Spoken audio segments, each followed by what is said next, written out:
Hello everyone, welcome back to another session of Core Java tutorials. In today's class, I'm going to discuss about the grid layout. Grid layout is there in java.awt package, and grid layout lays out components in a two-dimensional grid, and each and every component here will be having equal sizes.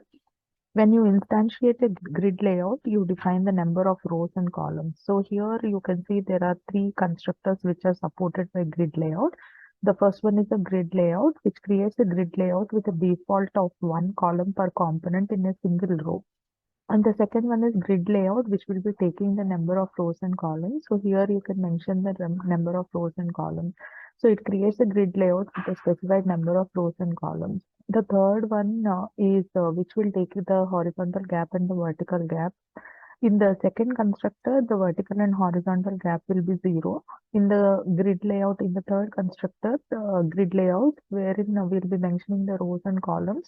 Along with that, we also will be mentioning the horizontal gap number of pixels and the vertical gap number of pixels.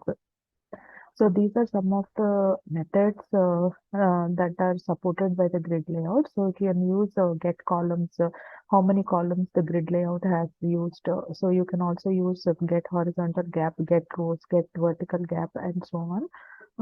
So you can remove the layout component, and also you can set the columns and set horizontal gap, set rows, set vertical gap, and so on. So these are the methods that can be applied on the grid layout. So let me create a grid layout and show you. So herein I'm creating a Swing application which uses the grid layout. For that I require to import two packages. The first one is Java import java.awt.star, in which the grid layout is there, class is present, and also I'll be creating Swing components. So for that I require one more package which is java.swing.star package. So then the name of the class is public class grid layout demo, which extends the JFrame. Okay, so in here I'll be having the public static void name. So inside string array args, and inside this I'll be making a call to the constructor. So the constructor is new grid layout demo, and inside the constructor I'll do all the initializations of the frame. So which is grid layout demo. So in here I'll be initializing the frame. So I need to set the visibility of the frame. So set visible, which is true. And also I need to set the size of the frame. So I'm saying set size, which is 700, 500. And also I have to set the default close operation. So default close operation. Okay, set a default close operation, which is a static constant, which is there in the JFrame dot exit on close. Okay, and the default layout of the JFrame is border layout. So you need to specifically explicitly set the grid layout. For that, I am actually taking a grid layout reference, which is grid layout G, and I'm creating a grid layout. So I'm saying G is equal to new grid layout. So I'm saying G is equal to new grid layout, and I'll show you each and every constructor in action. So first is I'm not taking any rows and columns. It is just no arcs grid layout constructor. So now I need to pass this reference G into the set layout method. So set layout will set the layout of the container. The container is JFrame, and I am setting the layout of the JFrame now to the grid layout. So I'll be adding buttons to this. Let me add some 5 buttons, and then we'll see how they are placed, and then I'll show you how to add multiple buttons. So I'm saying B1 is equal to new J button. So I created a button, and let us name the button to B1 and so on. So let me create 5 more buttons, 2, 3, 4, and 5. So let me change the references. So this is B2, B3, B4, and B5. And let me change the label of the button to be 2, 3, 4, and 5. Okay, so now I need to add this components to the container. So the container is JFrame and the components are the buttons, and I need to add them. So for that, I simply have to say add and then B1. So in the same way, I have to add the other buttons as well.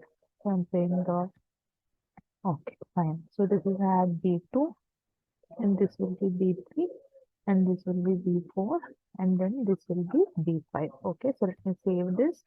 So which is GL demo dot Java. Okay, fine. I saved this. Now let me open command prompt. So this is CD desktop and Java say GL demo dot Java. So I compiled the program. So there are no errors. So here in GL demo. So I'm launching my application. So in here you can see that this is how it has come out. This is the output of this particular program. So I haven't mentioned any rows and columns over here. So this is the default grid layout constructor. So when we are using the default grid layout constructor, you can see there is a single row and the buttons are kept adding onto this as columns. Okay. So if I add one more button, say I'm adding one more button here, B6, it will be added after B5 again. Okay, so this will be B6, and so this is sixth button, and let me actually add this B6 again to the JSON. So let me save this and close this application and recompile this and execute this. So you can see the sixth button has come over here. So this is how it will be layout. The components will be layout in the grid layout if you are not mentioning the rows and the columns. Okay, fine. Now I'll show you the working of the second constructor. The working of the second constructor is where you need to mention the rows and columns. So I'm mentioning the rows and columns to be 2 and 3. I want the rows to be 2 and the columns to be 3. Okay, let me save this. Now I have saved this. Let me close this Swing application. Let me go to the command prompt and recompile this and execute this. Okay, so when I have done this, you can specifically see that there are 2 rows and there are 3 columns. Okay, if you add one more, since I have mentioned that the rows should be only 2, but here 2 and 3, which means that they can hold only 6 components. Let me add one more component and show you what will happen. Okay, so because I said like there should be only 2 rows and 3 columns, let me show you what will happen if I'm adding one more button, which is B7. Because 2 rows and 3 columns can take only 6 components, and I gave exactly 6 components, so it is looking fine. But when I add one more component, what will be the scenario? We'll just try to understand that. So I have saved this, and let me go to the command prompt, recompile this, and let me execute and show you. So now you can see that even though I have mentioned that I want 2 rows and 3 columns, because I have added one more component which is beyond the dimensions that I have mentioned. So it has added it as one more column over here. Okay, so it has changed the number of columns now. The number of columns should be 3, but now the number of columns have become 4. Okay, so this is how actually it changes. So when the data will not fit into the dimensions that we have mentioned, the grid layout manager will take a decision and then will lay out according to its code. Okay, so this is how it will happen. So this is the second constructor, wherein you can see like there is no gap between the components here. The vertical and horizontal gap is 0. Okay, so the vertical gap is the gap between 1 and 5. Okay, so there is no gap here, it is 0 pixel, and the horizontal gap is the gap between 1 and 2 components, where it is again 0 pixel. Okay, so now we'll use the third constructor.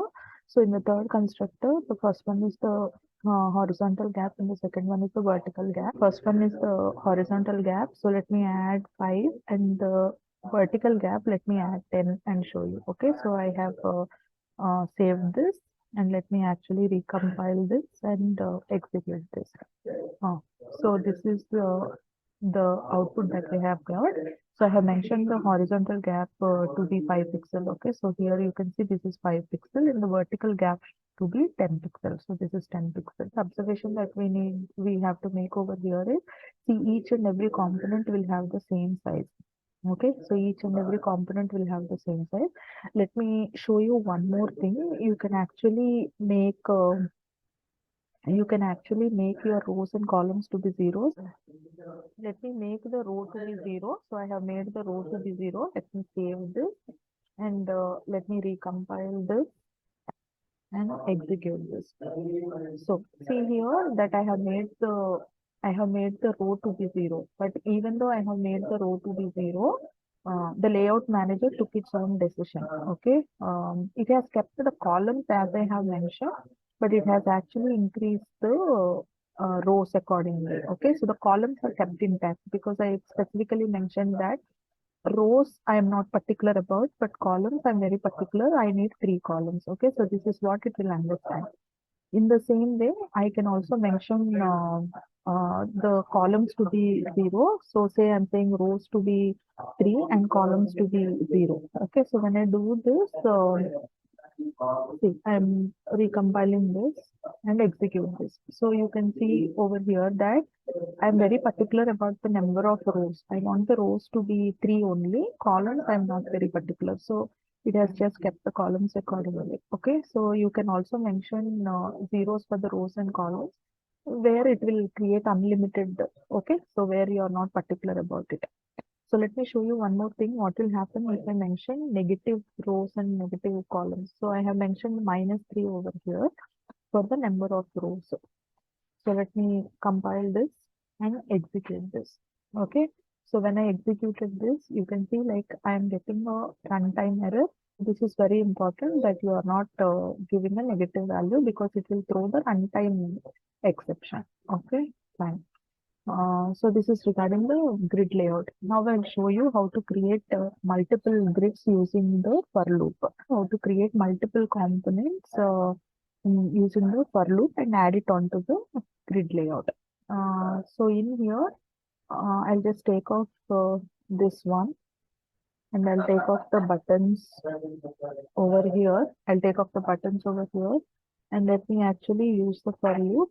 So inside the for loop, I'm saying in pi is equal to 0 and I is less than, so let me actually create, okay, so I'm saying I is less than 4 and I plus plus. Inside this, I'm taking one more loop.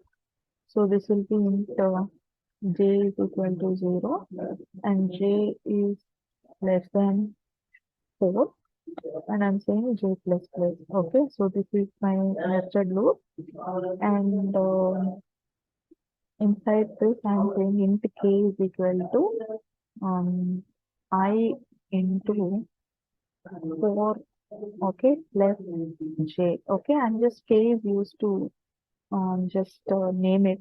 So I'm saying if k is greater than 0, okay, then add something. Okay, so create a button, so which is new button, and then the name of this should be k. Okay, fine. Okay, so let me run this and show you. You'll understand this. So let me. Okay, so I need to mention the rows and columns. So for the rows and columns, I'm saying it is 4 by 4. Okay, I'll take off this one. Okay, I need I said 4 by 4, right? 4 by 4 is like where I need 16 buttons and we'll see what will happen. Okay, fine. So let me compile this and execute this. Okay, fine. Okay, so you can see that the buttons have been created. The buttons have been created and we are naming the button. Okay, so I'm saying k is equal to I is 0, 0 into 4, which is 0, plus j, 0. Okay, so if k is greater than 0, then only we are creating a button. When k is 0, we are not creating a button. In the next iteration, j will become 1 and it will be 0 plus 1, k is 1. So we are creating a button, naming it as 1. Okay, it is creating 2 and then 3. Okay, so 3 buttons are created. And when j becomes a 4, this inner loop will break and it goes to the outer loop, and I will become 1 now. Okay, when I becomes 1, it will be 1 into 4, which is 4. 4 plus 0 is 4. So 4 is greater than 0. So I am adding one more button, which is 4, 5, 6, 6, 7. And then again, I will become 2 and so on. Okay, so this is how we are adding it. Then I becomes 3. What will happen is 3 into 4, which is 12. 12 plus 0, which is 12. Okay, so 12th button is added. And then when I becomes, j becomes 1, add on to 12 plus 1, which is 13, 14, and 15. Okay, so this is how the grid layout has been formed. Okay, so you can use nested loops, and inside the nested loop, you can actually create buttons, components, and add onto the grid layout, something like this. So this is the grid layout, my friends. I hope this video is helpful to you. Thank you for watching.